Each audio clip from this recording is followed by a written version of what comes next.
Olá, nono ano, tudo bem? Eu sou o professor Joel. Quero dar as boas-vindas a você, estudante, a algum responsável aí que possa estar acompanhando aí de casa também. E claro, nossos queridos colegas professores, sejam todos muito bem-vindos a mais uma aula de ciências. Hoje, nas aulas anteriores a gente falou um pouquinho sobre o estado físico da matéria, transformações químicas da matéria. Hoje a gente vai começar a refletir sobre a luz. Oh, legal, hein? Ficou até... Então a gente vai refletir um pouquinho sobre a luz, discutir aí como é que é essa história da luz branca, e é claro, que esse é um assunto que quem domina está aqui ao meu lado hoje, aqui no chat para interagir com vocês, que é o nosso querido professor Magno. É isso aí, é parceria de sempre, né, Joel? Nós dois aqui, a aula de ciências acontecendo novamente aí para vocês aí, alunos, professores, os pais responsáveis, outras pessoas que podem estar aí acessando a gente pelos dispositivos e tal. Gostaria, inclusive, de dar as boas-vindas, como o Joel aqui, e também oferecer aí o nosso trabalho e tudo mais em parceria com vocês, pedindo que, quando da interação do chat, que deve acontecer aí em vários momentos, com algumas perguntas, algumas colocações, o chat vai ficar aberto, né, Joel? Sim. Que os professores aí coloquem, se possível, qual é o nome do aluno que está aí participando, que está aí colocando aí as suas impressões, ou então coloca num geralzão também, pode colocar o nome da escola, com os alunos do nono ano aqui tá junto, tá tudo bem. É porque eles ficam bem ligados nisso e gostam muito, né, quando aparece o nominho deles e tudo mais. Se isso é possível, então, se não for, a participação dos professores aqui é sempre bem-vinda, sejam todos, inclusive, bem-vindos a essa aula de ciências. Isso aí, muito obrigado, professor. Então vamos primeiro para aquela parte mais burocrática, né? Vamos ver aí qual é a habilidade que a gente vai tentar trabalhar hoje, tá bom? Então, EF 09 CI 04. Planejar e executar experimentos que evidenciam que todas as cores de luz podem ser formadas pela composição das três cores primárias da luz e que a cor de um objeto está relacionado também à cor da luz que o ilumina. Então, esta é a habilidade que a gente vai trabalhar hoje. Bom, qual então é o objetivo aí da aula hoje? Entre outras coisas, a gente vai fazer alguns experimentos simples e, de novo, vai discutir aí algumas hipóteses, a partir da observação do resultado de alguns experimentos, tá bom? Experimentos bem simples, tá? Muito bem. E como que nós vamos fazer? Observar, formular a hipótese. Lembra, igual a aula passada, pode produzir um relatóriozinho, e sempre interagir no chat, tá bom? Muito bem. Então, para acompanhar esta aula, é aconselhável que você pegue aí o seu caderninho para você anotar as coisas, as dúvidas, fazer as atividades, o que não der para tirar dúvida aqui, tira a dúvida com o seu professor lá na escola, tá bom? E aí não esqueça, de identificar esta aula com data e título. Tudo bem? Muito bem. Então, para a gente começar, esta reflexão aí sobre este assunto, eu quero que você responda para mim o seguinte. Eu vou dar 2 minutinhos para você responder aí e você vai dizer para a gente assim, como se forma o arco-íris, tá bom? 2 minutinhos aí.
Estou aqui me perguntando, a professora Rosimeira, ela sempre está aqui com a gente, né?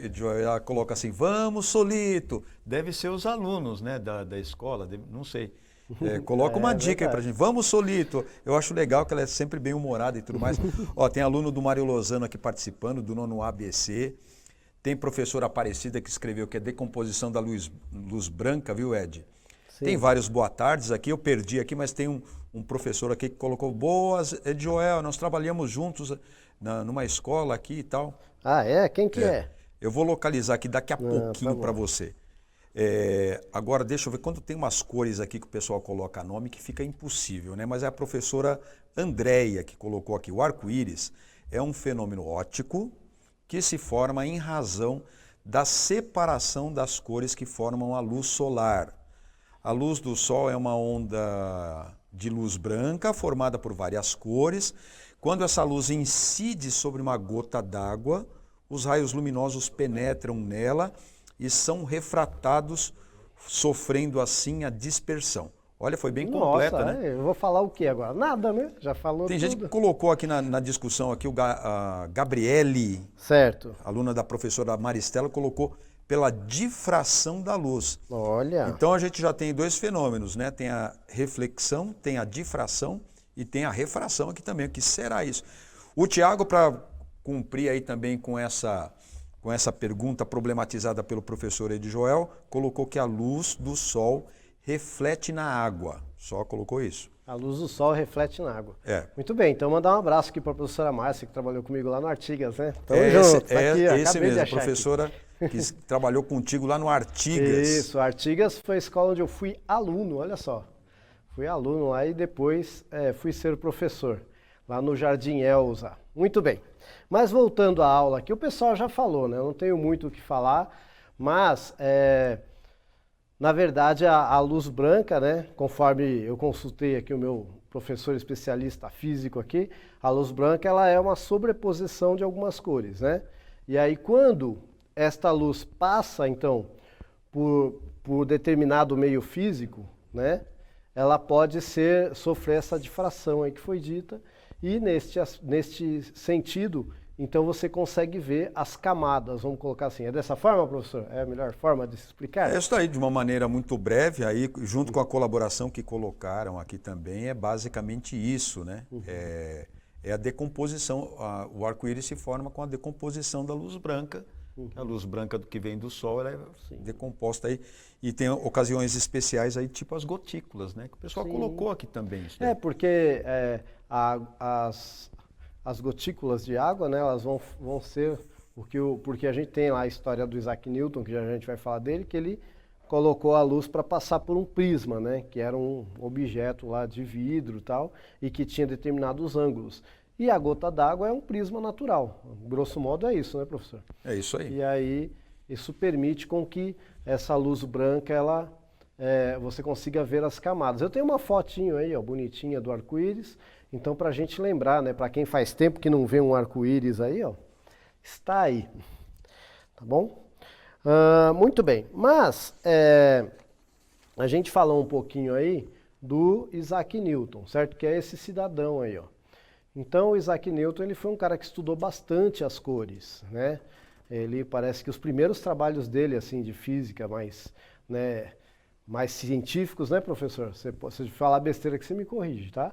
Mas parece que os trabalhos os primeiros, né? Ele tinha 20 e poucos anos quando ele começou a falar sobre luz e tal, né? E aí depois ele fez os outros trabalhos lá sobre gravidade, enfim. Mas em princípio ele estudou bastante esse comportamento da luz. Tá? E aí, através desse experimento aí que passava, né, uma luz branca pelo prisma e tal, diz-se que ele também chegou a usar a questão da própria água, vidro com água, se eu não me engano. Eu sei que eu li alguma coisa a respeito que ele usava vasilhas transparentes com água para dar um efeito parecido também. Então, né, para a gente ver que às vezes a gente pensa assim, para eu fazer um experimento eu preciso de um equipamento de última geração, né? Nem sempre. Tá bom? E aí, é o seguinte, eu vou propor esse experimentozinho aí, ó. Então, aí na sua tela, você tem do lado o que seria um disco de Newton, né? Então a gente fala um pouquinho ali do Isaac Newton. Você teria o que seria ali as cores que se encontram ali no arco-íris, quando você, de certa forma, desmancha ali a luz branca em camadas, né? E aí, você precisa de uma cartolina branca ou de um papelão coberto por um sulfite, né? Ou de qualquer outra folha que dê para você pintar, né? Que seja branca de preferência, canetinha ou lápis de cor, e aí com as cores, né? Que a gente enxerga normalmente no arco-íris, que é violeta, anil, azul, verde, amarelo, laranja, vermelho. Há um debate, né, professor, essa questão dessa cor anil aí, né? Alguns livros você encontra que são 6 cores, outros livros você encontra que são 7 cores, mas enfim, está aí.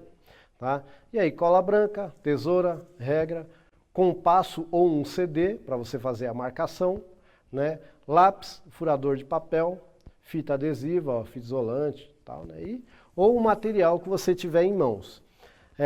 Eu, por exemplo, eu fiz um aqui correndinho, fiz em 15 minutos esse aqui, que eu utilizei tinta guache, né, que eu tinha comprado por um outro propósito, por incrível que pareça que está pintado com tinta guache, que fiz correndo mesmo, e um lápis, tá? Então é o que tem aqui, e o professor Magno fez o favor de fazer um curativo aqui, porque ele estava meio, deixa eu mostrar aqui, tá vendo a fita? Tá, então, o professor Magno fez o curativo aqui porque ele estava sambando. Pois bem, qual que é a ideia deste? É você fazer esse disco, conseguir girá-lo, e aí eu gostaria muito que você dissesse para mim qual que é o resultado ao girar este disco. Tá? Então a gente pode pensar duas coisas. Se você consegue fazer um rapidinho ou já tem algum pronto aí, beleza. Se não, que eu acho que eu até comentei na chamada desta aula, né, professor? Que a gente fez junto, Sim. Eu comentei que seria interessante, né, trazer os materiais e tal. Mas se não der tempo de você fazer agora, você pode formular uma hipótese. Tá? Então, né, nossos queridos alunos, o que é formular uma hipótese? É você falar o que você acha que vai acontecer. E aí você pode formular diferentes hipóteses e depois, quando você fizer o disco de Newton, você vai dizer para a gente o que esse disco de Newton, qual foi o resultado que você teve. Então, ó, vou deixar a perguntinha aí. Conseguiu fazer o disco? Sim, não deu tempo, foi muito rápido? Beleza. Em relação à cor, o que aconteceu quando o disco girou rápido? Se você não sabe o que aconteceu, formula a hipótese. O que você acha que poderia acontecer aí ao girar rápido? Porque depois a gente vai tentar girar aqui e ver o que acontece. Vou dar 2 minutinhos aí para você responder.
Sempre tem aquelas participações, né, dos roqueiros de plantão aí, lembrando que essa aula lembra muito a capa do disco do Pink Floyd, né? Mas foi mais de um que colocou aqui, mas enfim, olha só. Ah, é verdade. São vários aqui que formularam a hipótese de que se você tem as Dark 7 Side of the cores... Moon. Dark Side of the Moon, é. Capa toda preta, com, né? Não gosto de rock, não. Quase nada. Quase nada. O pessoal formulou bem a hipótese aqui que vai ficar branco, né, Joel? Alguns colocaram até, se arriscaram, bom, se você tem todas as cores decompostas lá da luz branca, e aí é vermelho, laranja, amarelo, verde, azul e violeta.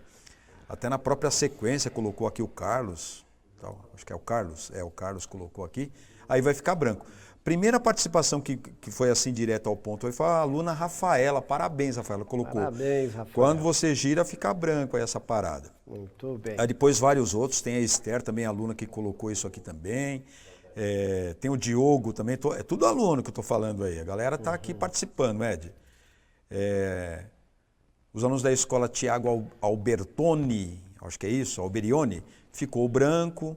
Quando girar o disco com as 7 cores, enxergaremos uma cor, apenas uma cor, que é a cor branca, disse e elucidou aqui o professor Francisco. O que será que vai acontecer aí então, hein, Joel? E aí, hein? Pô, Ó, então Isabela, essa é a hipótese, né? Isabela colocou, roda fica branco, lá da escola Mário Natividade. Isso aí. Com relação ao Dark Side of the Moon, né, que é o lado negro da Lua, vale a pena a gente destacar que a Lua não tem lado negro. Tá? Isso é uma falácia, né, que ela tem um lado que é obscuro para nós, mas ele fica claro, né, quando a gente está na Lua nova, o Sol está batendo lá do outro lado, então... Só para registrar aí, porque é aula de ciências, né? Então a gente não pode deixar passar. Fake news de astronomia, isso daí, hein? Isso aí, tá? O som é legal, mas, né? Pois bem, dito isto, o pessoal falou que acha que vai ficar branco. Eu vou ser bem sincero para vocês. Eu ainda não consegui fazer um disco de Newton ficar branco. E olha que eu já vi ficar mais claro, né? Ó, vocês estão vendo aí? Tá rodando. Eita, peraí que travou aqui o motor. Tá tudo bem que eu não coloquei todas as cores, tá? Que pede ali porque devido a sérias restrições orçamentárias, né? Na verdade o rapaz da loja aqui ao lado não tinha todas as cores e eu não consegui fazer as misturas certas. Mas ó, dá pra ver que algumas se sobressaem. Agora a ideia é que ficasse branco mesmo, tá bom? Muito bem, foi feito, então um experimentozinho aí. E o que é importante é que vocês façam, né? Vocês, educandos, façam o experimento, tá? Primeiro que é divertido, né? É legal e a gente sempre aprende, tá bom? Ah, não tenho tinta. Pô, faz com lápis de cor, não tem, dá um jeitinho. Não tenho todas as cores, faz com a cor que tem, vê que cor que dá, né? O meu de repente aqui nem precisa de todas as cores, né, Joel? Sei o lá, meu mesmo ficou meio amarelado, né? Foi preponderante ali pelo que eu vi, que ficou meio amarelado. Mas o legal do experimento é você ver o resultado, anotar e aí começar a pensar por que deu esse resultado e não outro, né? Se eu fiz tudo certinho e se eu não fiz tudo certinho, bom, qual foi ali o lugar onde eu alterei que pode ter dado um resultado diferente? É assim que a ciência trabalha, tá bom? Ela observa, né? E vai questionando o que está certo, o que está errado. Bom, você tem que entender que é possível você fazer... com a mistura de poucas cores, você, por exemplo, colocar o branco de novo, né? Aí a gente está falando das cores em relação à luz, tá? Então, quando você tem uma luz verde, quando você tem uma luz azul, quando você tem uma luz vermelha, dá uma olhadinha aí, ó, você tem a figura aí, tá vendo? Ó, se você juntar todas as cores, tá vendo lá onde está tendo a intersecção, né, de que se fala de todas as cores, você vai ter o branco, né? E aí, você tem aí as outras cores secundárias ali da luz, né? Se você junta o verde com o vermelho, você tem amarelo. Você junta o azul com o verde, tem um azul meio esverdeado, mais claro ali, né? Pois bem, esse sistema aí é chamado de RGB, porque vem lá do inglês, né? Em inglês, vermelho, red, né? Verde, green. E azul, blue. Tá bom? Por isso RGB. Tá bom? E normalmente, eu acho que agora não, né? Eu não sei, o professor pode até me corrigir, eu acho que agora não mais. Mas durante muito tempo os monitores, né, de televisão usavam esse padrão aí. Hoje não é mais assim, né? Com esse negócio de LED, eu acredito que mudou. tá? Mas antigamente era só essa combinação dessas 3 coresinhas aí para você ter aqueles monitores a cor. Tudo bem? E aí você tem um outro padrão, que ele seria o complemento, professor, desse aí? Isso. Né? Porque olha só que legal, se você tinha lá no seu computador, né, você tem lá no seu computador as cores RGB, né, que é o vermelho, o verde e o azul, as cores que são, entre aspas, complemento, você vai ter que ter aonde? Lá na impressora, que vai ser o magenta, o ciano, o amarelo, né? E quando junta tudo dá o preto. Então lá no RGB, quando você junta tudo dá o branco. E neste outro padrão aí, que é o CMYK, né? É isso? Dá o preto. Tudo bem? Legal? Agora olha que bacana aqui, ó. Eu fiz isso aqui, eu não vou fazer a mistura aqui, tá? Então eu tenho aqui, ó, o red, o blue, o green, né? E o blue. O que será que acontece se eu misturar uma na outra? Isso aqui eu fiz com tinta guache. Então fica a dica aí para um experimento para vocês, tá bom? Fica a dica. Eu não vou colocar aqui, ó, mas eu fiz. Agora o que é legal você saber, a luz aqui do estúdio, ela é branca. Então para você enxergar que isso aqui é azul, a luz branca está passando aqui, tá? E a parte que é do espectro ali, que é azul, está sendo refletida para você. Tá? Então é graças a essa reflexão do raio é que você consegue enxergar as cores. Né? A cor aqui da minha blusa, tá bom? A cor aqui do painel. Né? O branco não, o branco ele vai refletir tudo. Né? Por isso que quando você usa uma roupinha branca que você sai no sol, né? Você sente bem menos calor do que se você sair com uma roupa totalmente preta, porque a roupa preta vai absorver toda aquela luz, né? Ela não vai conseguir refletir nada. E aí esquenta muito mais. Legal, né? Quanta coisa que dá para saber aí. Pois bem, aí eu quero saber o seguinte, tinha mais alguma coisa que eu tinha que falar? Ah, sim, é outro experimentozinho aqui, ó, que legal, era esse experimento, sabia? Tinha mais um, ó. Isso aqui fica de dica também, tá? Ó, você pega um papelzinho celofane, olha só, será que eu consigo misturar as cores aqui? O que será que acontece? Né? Então fica também para você pensar aí, a hipótese, não vou mostrar tudo junto, tá? Mas vou mostrar aqui algumas diferenças de cores, né, possíveis, tá bom? Só para você imaginar. E aí, professor, tem alguma participação? O pessoal está gostando muito aqui da aula, tá achando que tá bem, tem vários cumprimentos aqui, aí falando que é legal e tudo mais, tem várias participações. Esses experimentos são simples, né, Joel? Sim. E são muito legais. Por exemplo, essa do papel celofane aqui que você... Celofane, né? Que fala, sim, né? celofane. Que você... O Joel que inventou essa história aqui do papel verde, por exemplo. Dá para pegar aqui, câmera, ó. Aqui, você está vendo que tem aqui a garrafa com líquido vermelho, né, Ed? Sim. O Ed, ele bolou esse negócio, ficou bem legal. Aí quando você coloca, dá para fazer um close um pouquinho mais, ó. Aí quando você coloca o verde, olha lá, a cor muda, né? Olha lá, ó. Porque fica escuro, né? Olha lá. Né? Mesmo esse outro aqui que era verde já muda um pouquinho de cor, mas esse vermelho ficou bem escurão aí, quer dizer... E dá para em casa eu cheguei a fazer algumas experiências dobrando, né? Fazendo 4 dobras, 2 dobras, 1 dobra. Então, gente, assim, é uma coisa que dá para você fazer em casa, né? Nossos colegas professores na sala de aula, é uma aula que rende. Aqui mesmo eu estou falando e falta 50 segundos só para acabar a aula. Acabou, tá, né? Acabou. E o Magno vai dar as últimas recomendações aí. Vimos hoje as cores da luz. É isso daí, olha, aula boa é assim mesmo, né? Professor Joel trouxe umas coisas legais aí. A gente quer te fazer um convite, está aberto as inscrições para trabalhar no Centro de Mídias aqui com a gente, com a cara na tela, com a cara na câmera. É porta aberta e cara na câmera. Para várias aí, ó, entra no Banco de Talentos que tem uma porção de vaga lá, vem trabalhar aqui com a gente que a gente vai ficar feliz, se você puder, enfim, se for ainda a oportunidade. Não vai esquecer também de falar o que você achou da aula. Eu sei que vocês colocaram aqui que gostaram e tudo mais, mas acessa o link, clica aí no link ou no QR Code e diz aí, o que você achou dessa aula? Dá uma sugestão, fala aí pra gente o que você achou. A gente vai ficando por aqui, aquele abraço, coração apertado, né, Ed? Mas estamos juntos sempre aí. Até mais, galera.